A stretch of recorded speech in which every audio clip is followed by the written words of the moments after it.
So in this video, I'm going to be drawing two poses that I've chosen from Pinterest. So with this first one, I'm going to start out drawing the head. I'm going to try to work around to try to, figure out the position of the head and, which way it's going to go. And I start to use a square for this one. Every once in a while, I'll use a circle, but sometimes when the head is tilted, I like to use a square. So I start to use the square and angle it, to position, how the head is or how it's going to be when you start to add in details into it. So, right, I'm adding in the lines, structuring it out. I'm adding in the neck. It's going straight down. Now I'm drawing in the chest area. Now with the chest, sometimes when I'm drawing this angle, I'll use the square for the chest, but I started to use a lot more circles lately and then using only the square for the waist area, which I'm doing right now. So I decided to add in the two circles for the chest midsection and then the square 3D square shape for the waist. And you see me add that line on the front to kind of help me guide that angle when I'm adding in the rest of those shapes. And it's always good to learn how to draw that box in 3D space so that you can easily be able to add in, those shapes when you're drawing different positions or different angles and perspective. I'm adding that foot because he's standing at the top down view in this straight forward dynamic pose angle. It's kind of like a curve. I can also draw the curve line straight from the neck going down and then start adding in the circles. It all depends on how you want to approach this method using this pose. I'm adding in the circle for the shoulder, drawing it in there, adding in the arm, and I think you've seen me draw them in plenty of videos before where whenever I'm doing for shortening, I like to overlap those shapes. Adding in the hand, roughing it out. I always like to rough out the shapes first before I start to add that hand in there. Circles for the knuckles. Adding those circles for knuckles are always easy to figure out where the fingers are going to go. But right before you start to draw on those cylinders for the fingers, as you see me doing right now. And I decided to draw the hand first before the sword. I mean, you can draw the sword first and then the hand, but it all depends on, how you want to do it or how you want to approach this. But for me, I wanted to draw the hand first and then just add the sword on top of that, because you can easily, this is just mainly the construction phase, and you can easily go back and erase, when you start adding details into it to make any corrections you need to make, or if there's any corrections, you might just leave it like it is. I'm adding that center line in the back,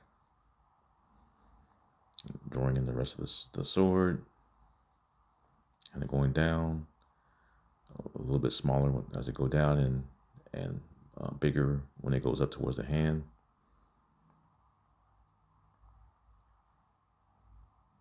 And just roughing it out real quick. And darkening some of the lines. I'm adding in that handle guard or whatever you call it. You don't really have to add it in like that. I mean, you can just drop a circle in and be fine with that, and then add in the details later on. But I decided to go ahead and draw a similar shape to what's shown for that blade's hilt in the reference.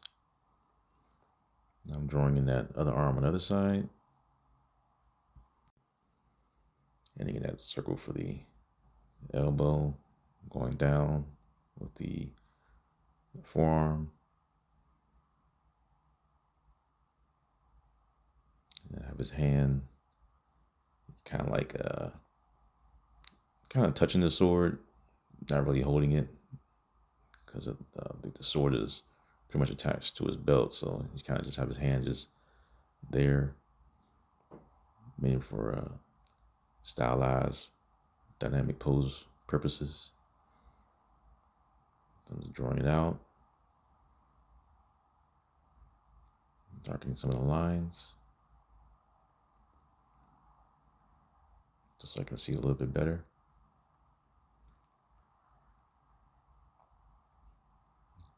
Trying to make sure everything is, close to the reference. Doesn't have to be exact, because either you're more likely gonna draw this one or draw something else using that same pose. Now with this one, I chose a more difficult one because it has a lot of overlapping shapes in this one. So I chose, I saw this one on Pinterest with her, holding the pole, and because of the position that she's in, there's a lot of foreshortening going on. So I decided to have this one here as a practice also. So you see how I'm just quickly just drawing in the shapes. It was super easy. Just draw 2 circles, overlap them, and then when you get to that waist, you draw in that square for the bottom area of the waist. You're just adding in the shapes. See, I'm adding that curve, and the curve kind of goes, the center line kind of goes in a little bit, right into the head. So I'm drawing in that slight circle for where the neck is going to be, and now I'm drawing out the head with the box shape. So I'm going in, and I could draw the head as a circle also, which probably would be easier, but I decided to go for the box shape just to kind of show it a little bit more, how the head is tilted, and that part where the neck is going to go. And I'm just adding in shapes. You see there's a lot of overlapping going on. Darkening some of them up. I'm adding in the shoulder with the circle. It's kind of hidden. But you see how even though the pose have so much going on as far as overlapping, the shapes, because of how they're overlap, help you to determine, how and where to place the parts of the body. Now, because I have the general parts of the shapes for the body down, now I'm going to draw out the pole and add in the arms and the hands and things like that attached to the pole. That way you're not trying to like draw that first and then you're trying to figure out where to put the pole at. I'll put the pole in, and then after that, start to add in those shapes that connects to it. So right now I'm adding in the cylinder for the arm. Dropping that in there.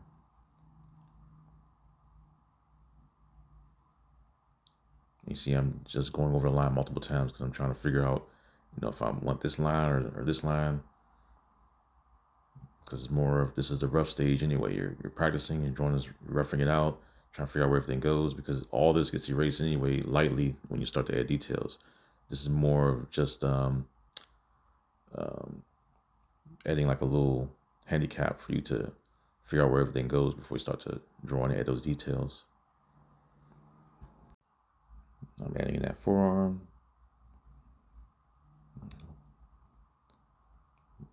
Drawing out the hand.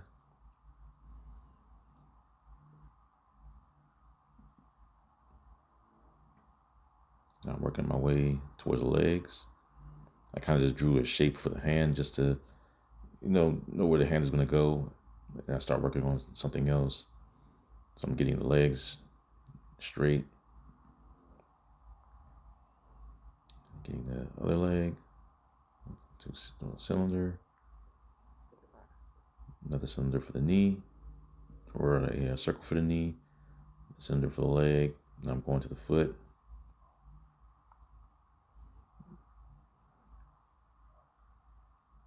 Darken that up. I'm getting these cylinder straight for the other part of the leg and that foot. And the front of the foot is kind of hidden because it's going forward. And darkening some of that up so we don't get too confused. Now working back towards that hand, erasing some of it just to fix it just a little bit.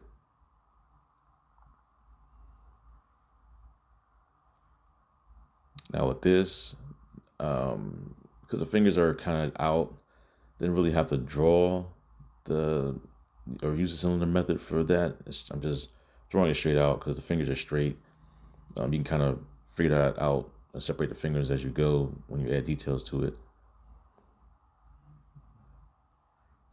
And I wanted to fix that so I can kind of have the pole going in front of it, similar to the reference. Now this part is a little bit easier since the hand is already connected to the pole there, squeezing the pole. So I'm drawing in the circles for the knuckles and adding in the cylinders for the fingers connecting to the pole.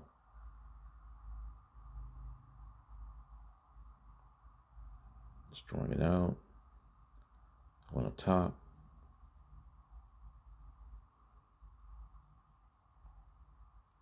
Adding in the thumb. Now I'm bringing the forearm down a little bit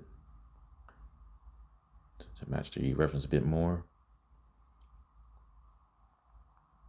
Erasing some of the lines because it starts to get a little confusing when you see too many lines, so I like to erase some of them.